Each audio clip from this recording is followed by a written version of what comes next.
রাজধানীর মোহাম্মদপুর থেকে নিখোঁজ স্কুল ছাত্রী আরবি ইসলাম সুবা নওগাঁয় উদ্ধার হয়েছে। আইনশৃঙ্খলা বাহিনী জানায়, সুবা নওগাঁয় অবস্থান করছে এমন তথ্যের ভিত্তিতে অভিযান চালায় পুলিশ ও র্যাব। বিকেলে আরজি নওগাঁ মধ্যপাড়া থেকে তাকে উদ্ধার করা হয়। জিজ্ঞাসাবাদের জন্য আটক করা হয় মমিনের বাবাকে। পুলিশ জানায়, ঢাকার গুলিস্তানে একটি কাপড়ের দোকানে কাজ করেন মুমিন। সামাজিক যোগাযোগ মাধ্যম টিকটকে তাদের পরিচয় হয়।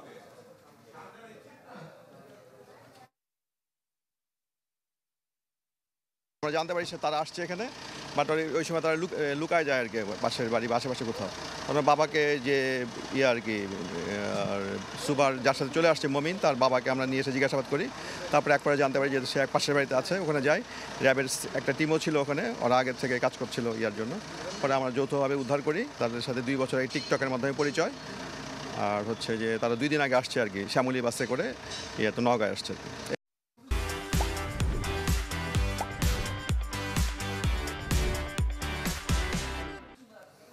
এ বিষয়ে আরো জানাতে যোগ দিচ্ছেন হারুনুর রশিদ চৌধুরী। হারুন, কিভাবে আলোচিত সেই স্কুল ছাত্রী নওগাঁয় পৌঁছলেন, তার সাথে যে তরুণকে দেখা গেছে সে বিষয়ে আইন শৃঙ্খলা বাহিনী কি বলছেন?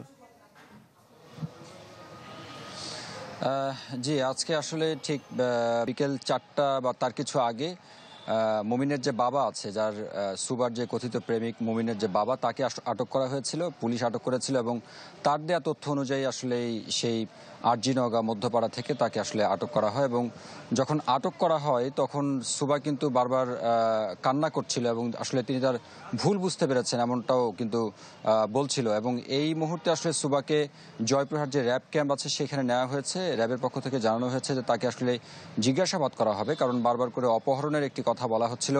তাকে আসলে অপহরণ করা হয়েছে নাকি এটি আসলে নিছক প্রেমের কোনো সম্পর্ক ছিল, সেটি আসলে সত্যতা যাচাইয়ের জন্য মূলত তাকে নেওয়া হয়েছে। পাশাপাশি মুমিনের যে বাবা, তাকেও কিন্তু আটক রাখা হয়েছে।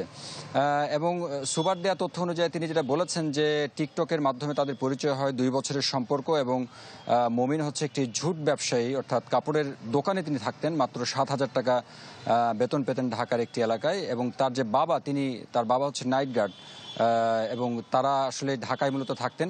সেই জায়গা থেকে আসলে টিকটকের মাধ্যমে তাদের পরিচয় হয় 2 বছর আগে। সেই পরিচয় প্রেম পর্যন্ত গড়ায়, এমনটাই কিন্তু বলা হচ্ছে। তবে পুলিশের পক্ষ থেকে বলা হয়েছে যে এখন পর্যন্ত আসলে মমিনকে আসলে আটক তারা করতে পারেননি।